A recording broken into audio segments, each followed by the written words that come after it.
دوستو یہ بات تو ہم سبھی ہی لوگ بڑی اچھی طرح سے جانتے ہیں کہ سعودی عربیہ اس وقت بڑی تیزی کے ساتھ بدل رہا ہے۔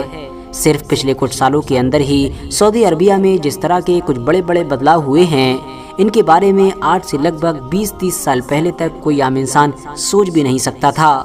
حالانکہ اس بات سے بھی انکار نہیں کیا جا سکتا ہے کہ وقت کے ساتھ بدلاؤ بھی ضروری ہوتا ہے، ورنہ ایک انسان یا پھر ایک ملک وقت سے پیچھے رہ جاتا ہے۔ مگر حیرانی کی بات تو یہ ہے کہ سعودی عربیہ میں بدلاؤ کے نام پر جس طرح کی چیزیں کی جا رہی ہیں، ان میں سے زیادہ تر چیزیں ایسی ہیں کہ جو نہ صرف پوری دنیا کے زیادہ تر مسلمانوں کو حیران و پریشان کر رہی ہیں، بلکہ ان کو پسند ہی نہیں آ رہی ہیں، اور وہ لگاتار ان چیزوں کو لے کر گورنمنٹ کے اوپر انگلیاں اٹھا رہے ہیں اور گورنمنٹ سے ان پر روک لگانے کی مانگ کر رہے ہیں۔ اور اسی طرح کی ہی بہت ساری چیزوں میں سے ایک جو سب سے اہم چیز ہے، وہ دراصل مکہ شہر کی اتہاسک قیمتی چیزوں کا ختم ہونا ہے۔ حجاز مقدس کہ جہاں پر آخری پیغمبر یعنی حضرت محمد صلی اللہ تعالی علیہ وسلم اور ان کے صحابہ کی قبریں، ان کے گھر، ان کی بہت ساری قیمتی نشانیاں موجود ہیں، ان سبھی کو اسمارٹ اور ترقی یافتہ شہروں کے ڈیولپمنٹ کے نام پر نہ صرف ختم کر دیا گیا ہے، بلکہ جن چیزوں یا پھر یہ کہیے کہ جن جگہوں کے ساتھ ان کو بدلا گیا ہے،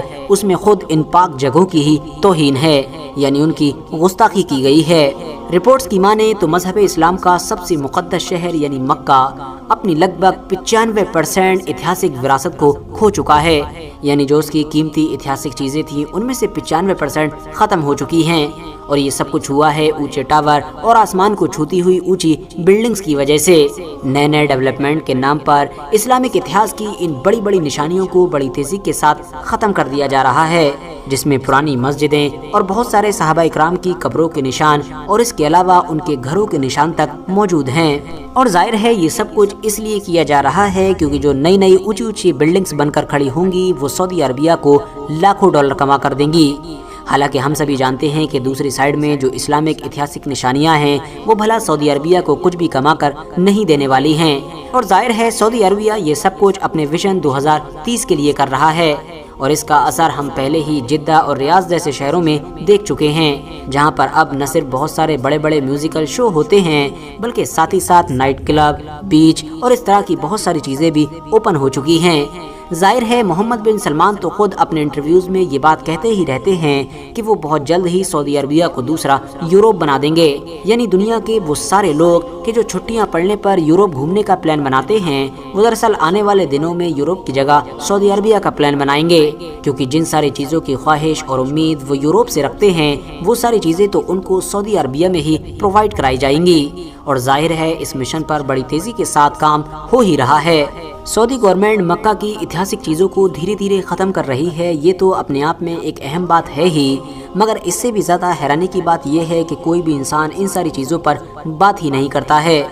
حضور اکرم صلی اللہ تعالی علیہ وسلم کا وہ گھر کہ جس میں 570 عیسوی میں وہ پیدا ہوئے تھے، اس گھر کو نہ صرف ختم کیا گیا بلکہ اس کو جانوروں کی منڈی میں بدل دیا گیا تھا، مگر بعد میں جب مکہ کے لوگوں نے اس کے خلاف آواز اٹھائی اور اس معاملے کو لے کر گورنمنٹ کو کرٹیسائز کرنا شروع کیا تو گورنمنٹ نے لوکل لوگوں کے دباؤ میں آ کر جانوروں کی منڈی سے پھر اس کو ایک لائبریری میں بدل دیا۔ مگر اب سوال یہی ہے کہ آخر اتنے بڑے شہر میں منڈی کے لیے یا پھر لائبریری کے لیے اس خاص جگہ کے علاوہ ان کو کوئی دوسری جگہ نہ مل سکی؟ اتنا ہی نہیں دوستو، آخری پیغمبر یعنی حضرت محمد صلی اللہ تعالی علیہ وسلم کا وہ مقدس گھر کہ جس میں وہ مکہ سے مدینہ کی طرف ہجرت کرنے کے بعد ٹھہرے تھے، اس کو بھی پوری طرح سے گرا دیا گیا ہے۔ یہ نبی اکرم صلی اللہ تعالی علیہ وسلم کے سب سے قریبی دوست اور اسلام کے پہلے خلیفہ یعنی حضرت ابو بکر صدیق رضی اللہ تعالیٰ عنہ کا گھر ہے، جس کو اب گرا کر ہلٹن ہوٹل کی ایک عظیم الشان بلڈنگ میں بدل دیا گیا ہے، جس کو آپ لوگ آسانی کے ساتھ اسکرین پر بھی دیکھ سکتے ہیں۔